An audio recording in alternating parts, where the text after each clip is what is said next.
नमस्कार विद्यार्थी मित्रो, आरंभ एमपीएससी अकादमीच्या युट्यूब चॅनलवर आपलं स्वागत आहे. मित्रो, कालपासून आपण पॉलिटीची लेक्चर सिरीज सुरू केलेली आहे. कंबाईन 2025 तसेच पुढच्या सर्व येणाऱ्या कंबाईन ग्रुप बी असो, ग्रुप सी असो किंवा कंबाईनच्या मेन्स असो, राज्यसेवेसाठी काही याचा जो पोर्शन आहे तो महत्वाचा आहे. ही लेक्चर सिरीज आपण आपल्या युट्यूब चॅनलवरती सुरू केलेली आहे, ज्यामध्ये आपलं टार्गेट आहे की जे काही कंबाईनच्या परीक्षेसाठी उपयुक्त टॉपिक आहे त्याच्यावरती आजपर्यंत आयोगाने जास्तीत जास्त प्रश्न विचारलेले आहे, तो टॉपिक ते पोर्शन आपल्याला संपवायचे आहेत. जे नवीन विद्यार्थी असतील, जुने विद्यार्थी असतील, जुन्या विद्यार्थ्यांच्या रिव्हिजनसाठी आणि कन्सेप्टमध्ये अजून क्लॅरिटी यावी, कन्सेप्च्युअल क्लॅरिटी व्हावी. त्या व्यतिरिक्त जे नवीन विद्यार्थी आहेत त्यांच्या अभ्यासाला एक नवीन दिशा भेटावी आणि त्यांचे कन्सेप्ट जे बरेच वर्ष किंवा पोस्ट निघेपर्यंत किंवा 5-5, 7-7 वर्ष होईपर्यंत सुद्धा क्लिअर होत नाही. म्हणजे आपले जे नवीन विद्यार्थी, जुने विद्यार्थी आहेत त्यांना सुद्धा जाणवेल की बरेच असे कन्सेप्ट आहेत की बरेच वर्ष होऊन सुद्धा आपले ते क्लिअर नसतात. ते कन्सेप्च्युअल क्लॅरिटी येण्यासाठी आणि जे काही विद्यार्थी आहेत ज्यांना जे क्लास अफोर्ड करू शकत नाही त्यांच्यासाठी ही लेक्चर सिरीज आहे. तर विद्यार्थी मित्रांनो, आपण पॉलिटीची लेक्चर सिरीज सुरू केली होती. त्यामध्ये मी काल तुम्हाला ब्रीफमध्ये काही 12-13 टॉपिक आणि त्याच्या व्यतिरिक्त काही असे टॉपिक आहेत की जे मी काल लिहिलेले होते, पण त्याच्या व्यतिरिक्त ते आपण सिलेबसमध्ये कव्हर करणार आहोत. ती पूर्ण लेक्चर सिरीज युट्यूबला फ्रीमध्ये अवेलेबल असेल.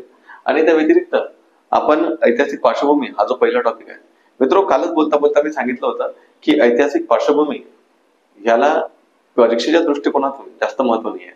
त्याला इतिहासाच्या दृष्टिकोनातून महत्व असेल किंवा राज्यसेवेच्या पेपरच्या दृष्टिकोनातून महत्व असेल, पण त्याला कंबाईन पेपरच्या दृष्टिकोनातून महत्व नाही. पण तरीही एक समज विकसित होण्यासाठी, कन्सेप्च्युअल क्लॅरिटी येण्यासाठी, परसेप्शन डेव्हलपमेंटसाठी आपल्याला हा पोर्शन करणं गरजेचं आहे. आपण बघतो की लक्ष्मीकांत सरांचं पुस्तक असो किंवा इतर कोणते पुस्तक असो, त्यामध्ये ऐतिहासिक पार्श्वभूमी, संविधानाचा विकास कसा झाला, भारतामध्ये संविधान निर्माण झालं त्याच्या अगोदर संविधानाचा विकास होण्याचे क्रम काय, ते पायऱ्या कशा, तर ते सांगण्यासाठी हा एका ठिकाणी संपूर्ण कायदे, जे काही लिखित कायदे आहेत ते एका ठिकाणी आणण्यासाठी हा पोर्शन आपल्याला दिलेला असतो. पण जे काही विद्यार्थी असतात, नवीन असतात, काही जुने असतात, त्यांना समजत नाही की नेमकं हे काय वाचायचं. तर मला असं वाटते हा जो पोर्शन आहे हा एक तर सिलेबस संपल्यानंतर शेवटी ठेवला पाहिजे, की ज्यामुळे जो काही सिलेबस तुमचा कव्हर झालेला असेल तो तुम्हाला त्या सिलेबस मधून समजेल की कन्सेप्ट म्हणजे संविधानिक विकास भारतामध्ये कशा पद्धतीने झाला.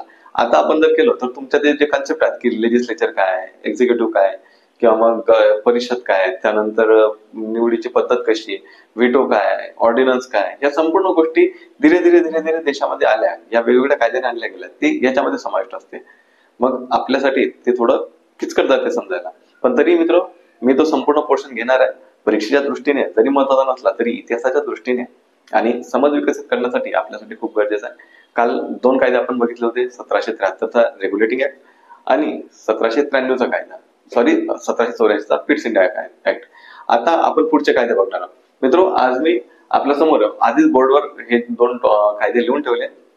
माझा असा विषय की मी ज्या वेळेला सांगायला लागतो त्यावेळेला खूप सांगतो, मग त्यामुळे काय माझं कन्फ्युजन होतं. कालही मला असे लिमिट्स होते की सांगताना मोजकच सांगायचं, त्यामुळे मी कन्फ्युज होत होतो. पण आज काही जे टॉपिक आहेत की जेवढं सांगायचं आहे तेवढंच मी सांगणार आहे. उगाच जास्त फापट पसारा सांगणार नाही. कधी जर मला इम्पॉर्टंट वाटलं, तसा जर टॉपिक करंट अफेअर मध्ये घडला तर त्यासंबंधी मी आपल्यासाठी त्या टॉपिकवर व्हिडिओ वगैरे तर बनवत जाणार. पण आता आपण जे आपल्यासाठी खूप इम्पॉर्टंट आहे ते टॉपिक समजून घेणार आहोत, कारण आपल्यासाठी सिलेबस कव्हर करणं खूप जास्त गरजेचं आहे. आता आपण ऐतिहासिक पार्श्वभूमी या शब्दाबद्दल मी तुम्हाला सांगितलं की संविधानाची निर्मिती भारतामध्ये संविधान निर्माण झालं.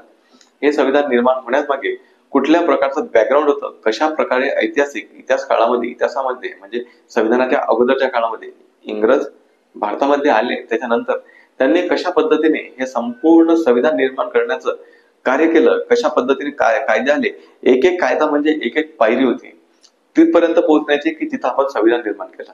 तर त्या बाबतीत आपण काल 2 कायदे बघितले. आता आपण पुढचे कायदे बघू.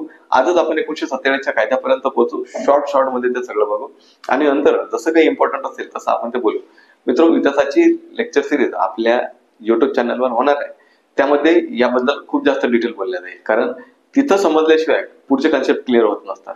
कारण त्याच्यासाठी जर कोणता कायदा आल्यामुळे कोणते आंदोलन झाले, त्या सगळ्या गोष्टी त्या समजून घ्यायच्या असतात. चला, आता जास्त वेळ गमवू नये पहिले जास्त वेळ झाला, कारण लवकरात लवकर आपल्याला सिलेबस हा पोर्शन डिटेलमध्ये संपवायचा आहे. मित्र बघा, काल 1773 नंतर 1784 नंतर आपण 1793चा कायदा पाहू. 1773 नंतर प्रत्येक कायदा 20 वर्षासाठी वाढवण्यात येत होता.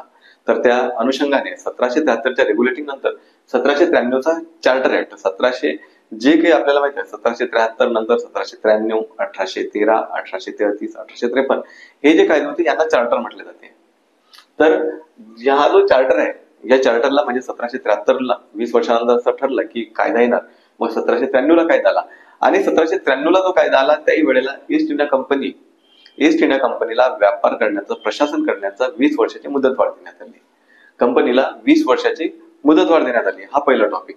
दुसरा काय, तर आपण पाहिलं की 1784 मध्ये पिट्स इंडिया ऍक्ट आला आणि पिट्स इंडिया ऍक्ट मध्ये इंग्रजांना बोर्ड ऑफ कंट्रोल आणि कोर्ट ऑफ डायरेक्टर या दोन भागात विभाजित करण्यात आलं. आधी कोर्ट ऑफ डायरेक्टर एकच गोष्ट होती की ते संपूर्ण व्यापार प्रशासन बघत होतं, पण बोर्ड ऑफ कंट्रोल आणि कोर्ट ऑफ डायरेक्टर म्हणजे प्रशासन कसं बोर्ड ऑफ कंट्रोल आणि कोर्ट ऑफ डायरेक्टर मध्ये डिवाइड करण्यात आलं.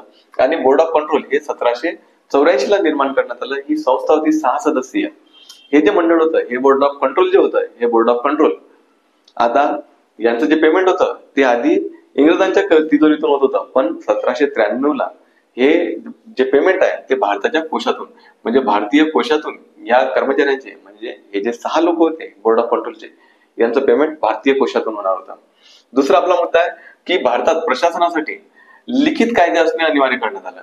की भारतात जर प्रशासन करण्याचं असेल, काही जर बदल करायचे झाले तर त्यासाठी केवळ लिखितच कायदे लागतील. लिखित कायदे असल्याशिवाय भारतामध्ये प्रशासनात बदल केले जाणार नाही.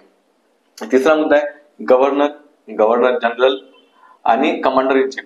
म्हणजे जे काही गव्हर्नर, बंगालचा गव्हर्नर जनरल, दुसऱ्या जे काही इतर प्रांत आहेत त्यातील गव्हर्नर आणि कमांडर इन चीफ म्हणजे सेनापती, हे जे लोक आहेत यांच्या नियुक्तीसाठी क्राऊनची परवानगी कंपल्सरी करण्यात आली. गव्हर्नर जनरल, बंगालचा गव्हर्नर जनरल, त्यानंतर वेगवेगळे जे प्रांत होते म्हणजे मद्रास, चेन्नई दोन आपल्याला माहिती आहे. त्या व्यतिरिक्त कमांडर इन चीफ हे जे 4 महत्वाचे पद होते म्हणजे मुंबई आणि चेन्नईचे 2 गव्हर्नर. आता आपण पण इथं पद 3 आहे, गव्हर्नर जनरल आणि कमांडर इन चीफ म्हणजे सेनापती. ह्यांची नियुक्तीसाठी क्राऊनची परवानगी घेणे कंपल्सरी करण्यात आले. कधी 1793च्या कायद्याने. आता पुढे काय की ईस्ट इंडिया कंपनी ही क्राऊनची प्रतिनिधी असेल. म्हणजे भारत आणि क्राऊन याच्यामध्ये दुवा किंवा मग याच्यामध्ये कनेक्शन जोडण्याचं काम कोण करेल, तर ती ईस्ट इंडिया कंपनी आहे. आणि ही जी ईस्ट इंडिया कंपनी आहे, आपला कर्ज भागवल्यानंतर जे काही इन्कम, जो काही त्यांच्याकडे पैसा बाकी राहील, जो काही पैसा उरेल त्यातील 5 लाख रुपये प्रतिवर्ष त्यांना क्राऊनला द्यावाच लागेल, म्हणजे संसदेला द्यावाच लागेल. भारतामध्ये जो काही नफा होईल, जो काही खर्च जाणार, त्याच्या व्यतिरिक्त जो काही पैसा उरेल त्या पैशामधून 5 लाख रुपये हे इंग्लंडला देणं या कायद्यानुसार कंपल्सरी करण्यात आलं. कोणता कायदा, तर 1793चा कायदा. याच्यामध्ये आपण महत्वाचे काही फॅक्ट्स बघितले की बोर्ड ऑफ कंट्रोलचं पेमेंट भारतीय कोशातून होणार होतं, आधी ते इंग्लंडच्या कोशातून होत होतं. त्या व्यतिरिक्त भारतात प्रशासन करण्यासाठी लिखित कायदे करणं कंपल्सरी करण्यात आलं. या व्यतिरिक्त गव्हर्नर जनरल, गव्हर्नर आणि कमांडर इन चीफ हे जे 3 पद आहेत, यांच्या निवडीसाठी क्राऊनची परवानगी घेणं गरजेचं करण्यात आलं. ईस्ट इंडिया कंपनी आणि भारत आणि क्राऊन म्हणजे भारत आणि इंग्लंड याच्यामध्ये दुवा कोण करण्यात आला, तर दुवा म्हणून ईस्ट इंडिया कंपनीला निवडण्यात आला. आणि दुवा म्हणूनच ईस्ट इंडिया कंपनी काम करेल आणि प्रतिवर्ष ईस्ट इंडिया कंपनीचा खर्च जाऊन प्रतिवर्ष जो काही पैसा उरेल त्यातील 5 लाख रुपये कंपनीला देणं गरजेचं करण्यात आलं. हे आपण 1793चा कायदा बघितला. आता खूप इम्पॉर्टंट आहे 1813चा कायदा. आता या कायद्याबद्दल बोलायचं झालं म्हणजे लक्ष्मीकांत सर यांचं जे पुस्तक आहे, लक्ष्मीकांत सरांच्या पुस्तकामध्ये या 1813 बद्दल 1793च्या कायद्याबद्दल कुठल्याही प्रकारची माहिती दिलेली नाही. पण आपण हा कायदा खूप जास्त गरजेचा आहे इतिहासाच्या दृष्टिकोनातून आणि समज विकसित व्हायच्या दृष्टिकोनातून सुद्धा खूप महत्वाचा आहे. तर मी मोजके काही 5 फॅक्ट्स लिहून आणले जे आपल्याला पॉलिटीच्या दृष्टिकोनातून महत्वाचे आहेत, तर ते आपण जाणून घेऊया थोडक्यात. म्हणजे इथं कसं ठरवण्यात आलं की कंपनीचा खर्च जाऊन जो काही पैसा उरेल त्यातील 5 लाख रुपये क्राऊनला देणं कंपल्सरी करण्यात आलं 1793च्या कायद्यामध्ये. आता इथंच हा पॉईंट म्हणून मी पहिल्यांदा घेतला की खर्च वगळता, कंपनीचा जो काही खर्च आहे तो वगळता कंपनीला भारतामध्ये प्रतिवर्ष 1 लाख रुपये शिक्षणावर खर्च करावा लागेल. भारतामध्ये शिक्षणासाठी 1 लाख रुपये प्रतिवर्ष खर्च करणे हे 1813च्या कायद्याची तरतूद आहे. मित्रो, याच्या संबंधी राज्यसेवेचा प्रश्न आलेला आहे. तसंच कंबाईन मध्ये इतिहासावर प्रश्न आलेला आहे ह्या लाईनवर की कोणत्या कायद्यानुसार 1 लाख रुपये प्रतिवर्ष एवढा खर्च करणे कंपल्सरी करण्यात आला. त्यामध्ये विशेष जोर हे साहित्य व विज्ञान प्रसार होतं. आता आपल्याला माहित आहे की 1835 मध्ये जो काही मेकॉलेचा खलिता होता, मेकॉलेने जे काही ते आंग्ल आणि प्राच्य हा जो काही वाद होता त्याच्यावर तोडगा दिला. त्याची सुरुवात इथं होती, कारण नंतरच्या काळामध्ये 1839च्या जवळपास याच्यामध्ये थोडे बदल करण्यात आले. आता आपण ते नंतर बघू, तो इतिहासाचा मुद्दा आहे, त्याच्यात आपल्याला जायचं नाही. सांगायचं झालं तर आपण खूप काही त्याच्यावर बोलू शकतो, पण इथं आपल्याला त्यावर बोलायचं नाही. साहित्य व विज्ञानाच्या प्रसारासाठी कंपनीला आपल्या खर्चातील 1 लाख रुपये भारतामध्ये शिक्षणाचा प्रसार करण्यासाठी खर्च करावा लागेल. हा पहिला पॉईंट. दुसरा, गव्हर्नर व सेना प्रमुख यांच्या नियुक्तीसाठी क्राऊनची परवानगी कंपल्सरी करण्यात आली. इथं सुद्धा हा पॉईंट होता, इथं सुद्धा हा पॉईंट होता आणि इथं सुद्धा आहे. आता बघा, या दोन गोष्टीची लिंक बघा. ती खर्च वगळता 5 लाख रुपये क्राऊनला देणे 1793 नुसार, आणि 1813 मध्ये काय तर खर्च वगळता 1 लाख रुपये शिक्षणावर खर्च करणे. गव्हर्नर व सेना प्रमुख यांच्या नियुक्तीसाठी क्राऊनची परवानगी कंपल्सरी करण्यात आली. या व्यतिरिक्त हा सर्वात महत्वाचा पॉईंट आहे. ईस्ट इंडिया कंपनीचा व्यापाराचा जो एकाधिकार होता भारतामध्ये, इंग्लंडमधून म्हणजे ब्रिटनमधून जे काही लोक व्यापार करायला होते त्यामध्ये केवळ भारतामध्ये ईस्ट इंडिया कंपनी एकच असं हे होतं की जे भारतामध्ये व्यापार करू शकत होते. पण आता काय झालं की व्यापाराचा जो एकाधिकार होता तो समाप्त करण्यात आला. ईस्ट इंडिया कंपनी 1600 पासून भारतामध्ये आली, तर 1813 मध्ये त्यांचा व्यापाराचा एकाधिकार म्हणजे व्यापारावर त्यांचं जे प्रभुत्व होतं ते या ठिकाणी समाप्त करण्यात आलं आणि केवळ चीन सोबत अफूचा व्यापार आणि चहा सोबत व्यापार. आता आपल्याला माहिती आहे की चीन आणि चहा हे दोनच ठेवलं. चीन सोबत कशाचा व्यापार होता तर अफूचा व्यापार होता. इतर व्यापार होते पण अफूचा व्यापार खूप जास्त होता. म्हणजे इतिहासामध्ये अशा काही गोष्टी आहेत की भारतामधून अफू चीनमध्ये मोठ्या प्रमाणात जात असे आणि इंग्रज त्याचा जास्तीत जास्त व्यापार त्या ठिकाणी करत होते, त्यातून जास्तीत जास्त नफा कमवत होते. म्हणजे एक वेळ असा होता की मॅक्झिमम त्या ठिकाणची मार्केट व्यसनासाठी भारत जबाबदार होता. म्हणजे भारत म्हणजे डायरेक्टली जबाबदार नव्हता, तर इंग्रजाच्या माध्यमातून जबाबदार होता. आता याच्या मागे परत एक कारण म्हणजे आपल्याला माहिती आहे नेपोलियन बोनापार्ट या काळामध्ये, हा जो 1813चा काळ होता, या 1813च्या काळामध्ये नेपोलियन बोनापार्ट हा फ्रान्सचा जो शासक बनला होता, त्याचं प्रस्ताव युरोपमध्ये खूप जास्त वाढलं होतं. त्यावेळेला काय सुरू होतं की युरोपमध्ये जे ब्रिटिशर्स होते ते ब्रिटिशर्स मोठ्या प्रमाणात व्यापार करत होते. पण युरोपमध्ये इंग्लंड विरुद्ध फ्रान्स हा वाद खूप मोठा होता. आपण फ्रेंच कर्नाटक युद्ध म्हणजे तुम्ही ज्या वेळेला इतिहासाचा अभ्यास कराल त्यावेळेला आपल्याला माहिती आहे की फ्रेंच कर्नाटक युद्ध झाले, 3 युद्ध झाले. ते युरोपमध्ये घडत होते, कुठं बाहेर घडत होते, पण त्याचा परिणाम मात्र भारतात होत होता. तर या ठिकाणी आपल्याला समजायला एक गोष्ट ध्यानात घेतली पाहिजे की फ्रान्स आणि इंग्लंड म्हणजेच ब्रिटन याच्यामध्ये युरोपमध्ये वाद चालू होता व्यापारासंबंधी. तर नेपोलियन बोनापार्टने संपूर्ण युरोपीय प्रदेशावर म्हणजे मॅक्झिमम युरोपियन पोर्शन आपल्या ताब्यात घेतला आणि इंग्रज व्यापाऱ्यांना तिथून हकलून दिले. मग आता त्यांना व्यापार करणे पॉसिबल नव्हते त्या ठिकाणी. मग आता व्यापारासाठी जायचं कुठं तर भारतात यायचं. भारत हा मोठा प्रदेश होता, भारतासारखे इतर काही प्रदेश होते, पण भारत हे सगळ्यात मोठी मार्केट होती, सगळ्यात मोठी बाजारपेठ होती. कारण त्याही वेळेला आज आपली जेवढी लोकसंख्या आहे, आज जरी ती खूप जास्त दिसत असली पण तरी जगाच्या तुलनेमध्ये भारताची लोकसंख्या तितकीच जास्त मोठी होती. तर भारताची जी लोकसंख्या होती ती खूप मोठी होती आणि इंग्रजांना व्यापार करायला युरोपमधून बाहेर काढल्यानंतर त्यांना जायचं कुठं तर ते भारतात येण्याचा त्यांचा जो मार्ग होता तो मोकळा करण्यात आला. केवळ चीनचा आणि चहाचा मार्केट म्हणजे चहा संबंधी जो व्यापार आहे आणि चीन सोबतचा व्यापार आहे त्या संबंधी फक्त एकाधिकार हे इंग्लंडकडे ठेवण्यात आले, म्हणजे ईस्ट इंडिया कंपनीकडे ठेवण्यात आले. बाकी व्यापार हा ओपन करण्यात आला. आधी इंग्रजांना भीती होती की जर ज्याप्रमाणे पोर्तुगीज झाले, फ्रेंच झाले की यांनी आल्याने भारतामध्ये धर्मप्रचाराला सुरुवात केली, मिशनरींनी भारतामध्ये धर्मप्रचार करण्याचे प्रयत्न केले. मग याचा परिणाम काय झाला तर भारतातील जी जनता होती ती त्याच्या विरोधात गेली. कारण रूढी परंपरेला धरून चालणारा हा देश आहे.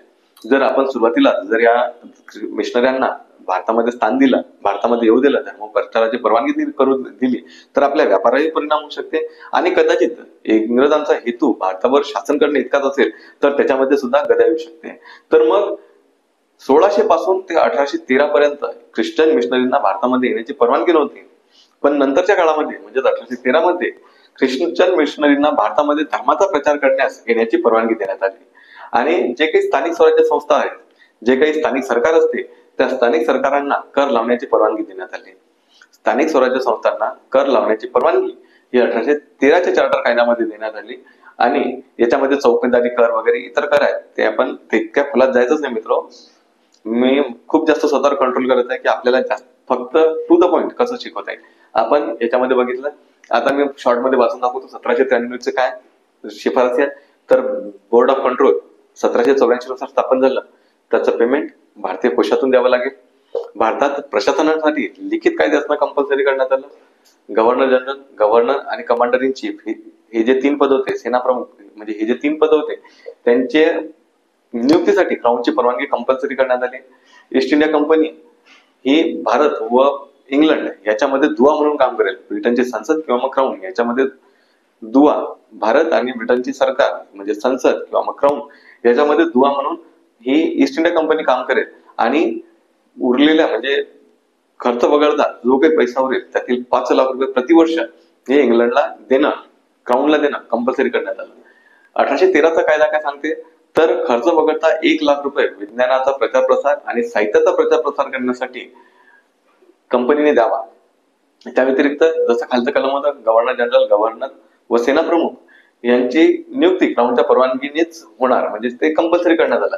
ईस्ट इंडिया कंपनीचा जो व्यापारावर एकाधिकार होता तो समाप्त केला. केवळ चीन व चहाचा व्यापार त्यांना मोकळा करण्यात आला. ख्रिश्चन मिशनरींना भारतात येण्याची परवानगी देण्यात आली.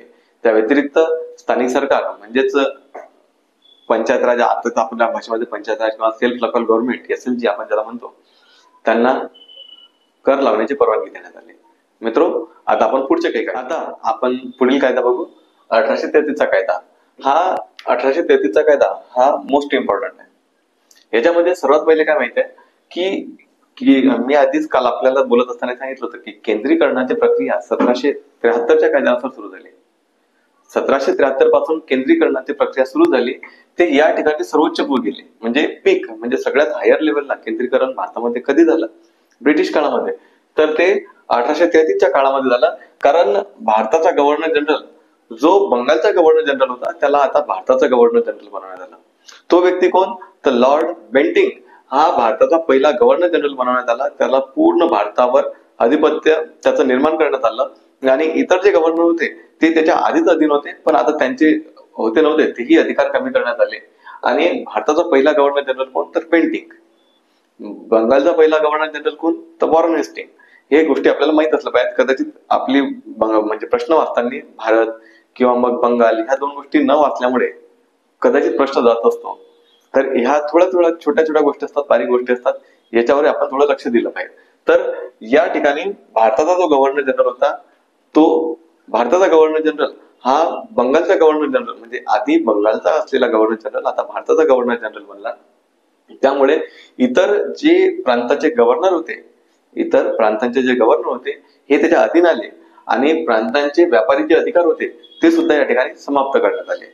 आपण 1813च्या कायद्यामध्ये बघितलं की ईस्ट इंडिया कंपनीचा जो व्यापाराचा एकाधिकार होता तो समाप्त केला.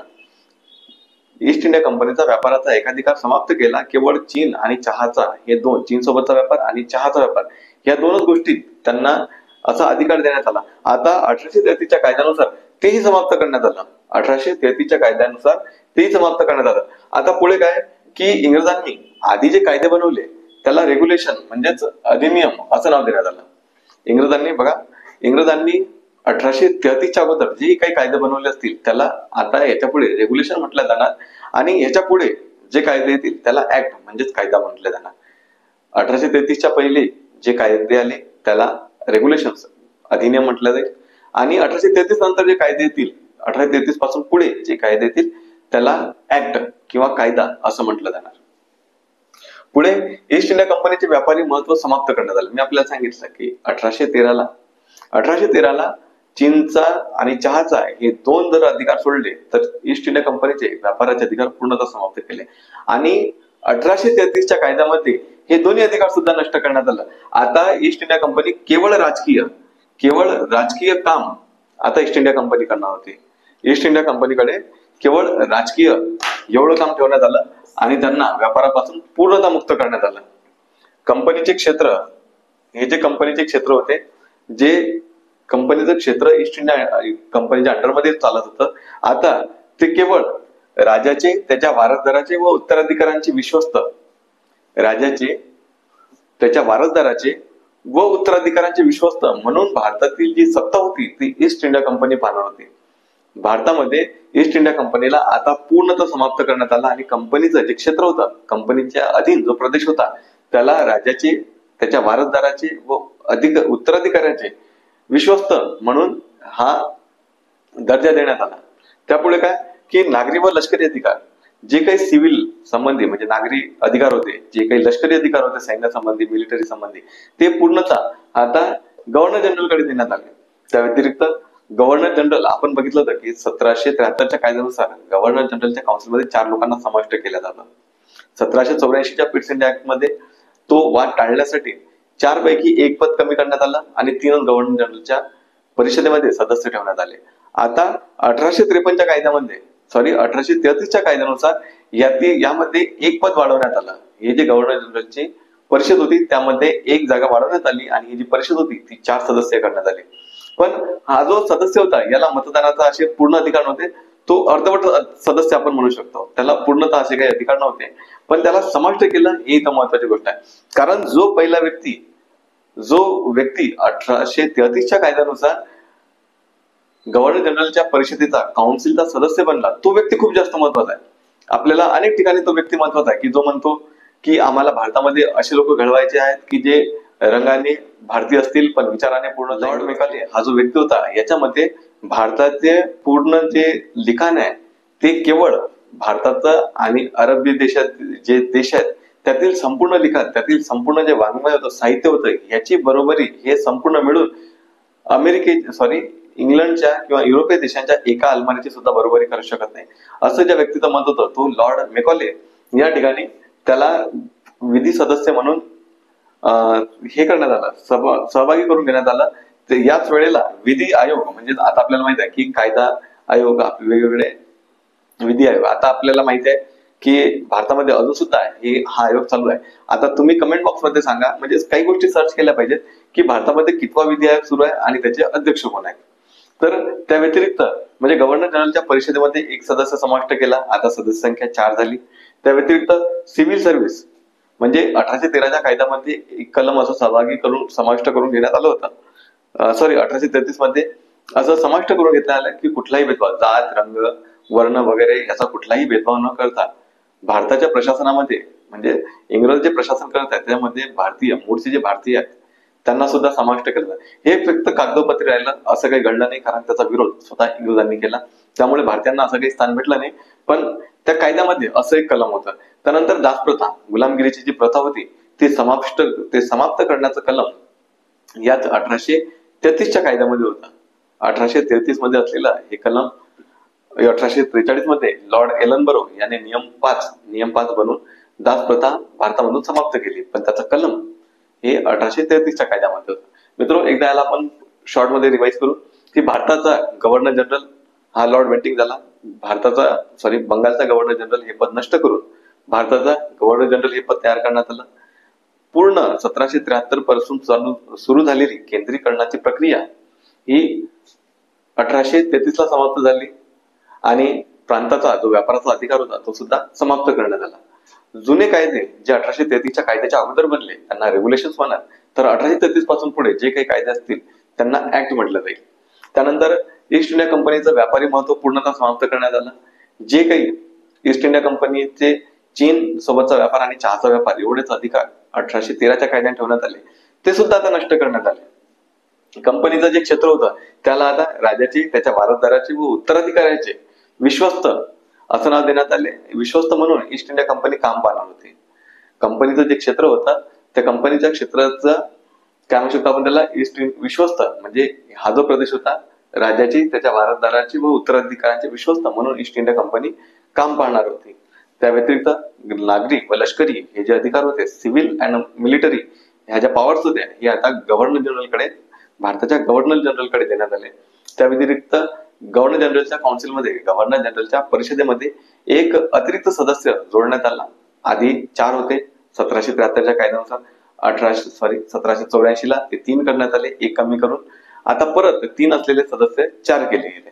आणि 4 झालेले सदस्य हे, त्यातील हा जो सदस्य होता त्याला पूर्णतः अधिकार नव्हते, पण विधी आयोग सुद्धा स्थापन करण्यात आला. हा जो लॉर्ड मेकॉले होता, याने भारतामध्ये IPC म्हणजेच जे काही प्रोसिजर होती, भारतीय दंड प्रक्रिया, त्याचं सुद्धा याने साहित्यीकरण करण्याचं काम केलं. भारतामध्ये शिक्षणासंबंधी याने काम केलं. भारतामध्ये जो आंग्ल प्राच्यवाद होता त्याच्या संबंधी याने काम केलं. असा हा मेकॉले हा खूप जास्त महत्वाचा व्यक्ती आहे, त्याचा आपण विसरू शकत नाही.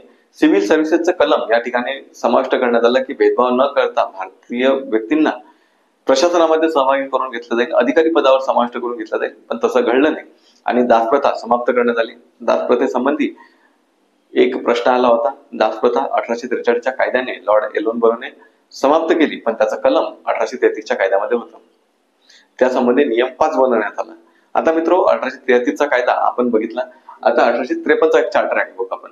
1853चा चार्टर ऍक्ट काय म्हणतो, तर कायदेकारी विभाग, कायदेकारी म्हणजे लेजिस्लेचर व कायदेकारी व कार्यकारी. कार्यकारी विभाग म्हणजे एक्झिक्युटिव्ह, आपलं जे सध्या आहे की लेजिस्लेचर अँड एक्झिक्युटिव्ह. तर हे जे कायदे विभाग आहे, कायदेकारी विभाग आहे, आणि जे कार्यकारी विभाग आहे म्हणजे एक्झिक्युटिव्ह, लेजिस्लेचर आणि एक्झिक्युटिव्ह, कायदेकारी विभाग आणि कार्यकारी विभाग यांना वेगळं करण्यात आलं. कायदेकारी विभाग आणि कार्यकारी विभाग यांना वेगळं करण्यात आलं. आणि हे जे कायदेकारी विभाग होतं याला छोटी संसद म्हणून याने काम करणं सुरू केलं आणि त्याला लेजिस्लेटिव्ह काउन्सिल, कायदेकारी परिषद असं त्याला नाव देण्यात आलं. या ठिकाणी ICS ची परीक्षा हा इथलचा सर्वात महत्वाचा मुद्दा आहे की 1853च्या कायद्यामध्ये ICS च्या परीक्षेचा उल्लेख करण्यात आला आणि त्यानुसार आपल्याला माहिती आहे की देशाचे पहिले सिव्हिल सर्व्हंट म्हणून सत्येंद्रनाथ बोस हे व्यक्ती निवडण्यात आले, त्याची निवड झाली. आता ही जी ईस्ट इंडिया कंपनी होती, सुरुवातीची कंट्रोल ऑफ डायरेक्टर हे त्याच्या आधी सर्व व्यापारी आणि प्रशासनाचे काम बघत होते. त्यामध्ये 1773 नुसार 24 सदस्य होते. आधी कमी होते, नंतर ते 24 सदस्य झाले. पण आता 24 वरून ती सदस्य संख्या 18 करण्यात आली. ईस्ट इंडिया कंपनीचं जे कोर्ट ऑफ डायरेक्टर होतं त्याची सदस्य संख्या 24 होती, जे 1773 मध्ये वाढवण्यात केली गेली. ती 1853च्या कायद्यानुसार केवळ 18 करण्यात आली. 6 सदस्य कमी करण्यात आले. आणि हे जे 18 सदस्य होते, या 18 सदस्यांमध्ये सुद्धा 6 सदस्य क्राऊन निवडणार होता. क्राऊनद्वारे 6 लोकांची निवड केली जाणार होती. आधी प्रत्येक जो चार्टर ऍक्ट होता त्याला 20 वर्षाची मुदतवाढ देण्यात येत होती, पण आता कंपनीचं महत्व समाप्त झालं. त्याचे कायदेकारी कार्यकारी असे दोन्ही भाग करण्यात आले. त्यानंतर व्यापारी महत्व संपवण्यात आलं आणि धीरे धीरे क्राऊनने पूर्णतः प्रशासन आपल्या हाती घेण्याचं ठरवलं आणि चार्टर ऍक्टला जी 20 वर्षाची मुदतवाढ होती ती या ठिकाणी दिल्या गेली नाही. आणि आपल्याला माहित आहे की त्याच धर्तीवर 1857चा उठाव होऊन 1858ला ईस्ट इंडिया कंपनी पूर्णतः बरखास्त करून टाकण्यात आली, त्याचं नामशेष करण्यात आली. भारतामध्ये तिला काही महत्व नाही. ते पुढे खूप काळ चालू होती. 1884ला ती रद्द करण्यात आली, बरखास्त करण्यात आली. ते आपण पुढे बघू. जर आपल्या सिलेबस मध्ये त्याचा समावेश असला तर ठीक, नाही तर मग आपण ईस्ट इंडिया कंपनीचा इतिहासाच्या लेक्चर मध्ये बघू. त्या ठिकाणी आपण त्याचा इतिहास बघू की नंतरच्या काळामध्ये 2018 मध्ये 17-18 एक्झॅक्ट इयर मला आठवत नाही, पण 2017-18 मध्ये भारतीय वंशाचे एक कपूर नावाचे व्यक्ती आहेत, त्यांचं नावही आठवत नाही पण कपूर आहेत, त्यांनी ही जी ईस्ट इंडिया कंपनी आहे ती विकत घेतली होती. 2017-18ची गोष्ट आहे काहीतरी. त्यानंतर चार्टर ऍक्टला 20 वर्षाची मुदतवाढ दिली नाही, ती अनिश्चित काळासाठी वाढवण्यात आली. त्यानंतर लेफ्टनंट गव्हर्नर, बंगालचा जो प्रशासक होता तो 1833ला भारताचा गव्हर्नर जनरल झाला. आता लेफ्टनंट गव्हर्नर हा बंगालचा प्रशासक बनला आणि गव्हर्नर जनरलला व्हेटोचा अधिकार देण्यात आला. इतके हे महत्वपूर्ण फॅक्ट्स आपण या कायद्यातील पाहिले. यामुळे आपलं परफेक्शन डेव्हलपमेंटसाठी किंवा समज विकसित होण्यासाठी किंवा इतिहासामध्ये थोडं बघण्यासाठी की जे फॅक्ट्स असतात त्यासाठी इतक्या गोष्टी महत्वाच्या पडतील. आता आपण ईस्ट इंडिया कंपनीच्या अंतर्गत आलेले कायदे बघितले. 1773 ते 1853 पर्यंत हे जे 8 कायदे होते त्यातील आपण 1781 आणि 1786 हे 2 कायदे पाहिले नाही. 1781 मध्ये न्यायालयीन जे काही अधिकार होते ते कमी करण्यात आले आणि 1786चा कायदा हा केवळ कॉर्नवालिसला भारतामध्ये गव्हर्नर जनरल म्हणून म्हणजे बंगालचा गव्हर्नर जनरल म्हणून आणायचं होतं, त्यासाठी तो कायदा केला गेला. त्या व्यतिरिक्त त्याचं काही जास्त महत्व नव्हतं. तर हे 7-8 पैकी आपण 2 कायदे सोडले तर बाकीचे सगळे आपण कायदे पाहिले, म्हणजे 1773चा पाहिला, 1784चा पाहिला, 1793 पाहिला, 1813 पाहिला, 1833 पाहिला, 1853 हे 6 कायदे आपण या ठिकाणी संपवले. आता पुढे आपण क्राऊनच्या अंतर्गत, संसदेच्या अंतर्गत, म्हणजेच ब्रिटनच्या संसदेच्या अंडरमध्ये भारताचं सरकार गेला, म्हणजे भारताचा जो प्रदेश होता तो आता ब्रिटनची संसद म्हणजेच क्राऊनच्या काय म्हणतो क्राऊनचा विश्वस्त किंवा क्राऊनचा प्रतिनिधी म्हणून भारताचं सरकार हे ब्रिटनची संसद बघणार होती. ते जे कायदे आले ते आपण आता याच्या पुढे जवळजवळ 34-35 मिनिटाचा व्हिडिओ झालेला आहे. मी त्याच्यावर व्हिडिओ ठेवणार नाही, 40 जास्तीत जास्त 40 मिनिटाचा.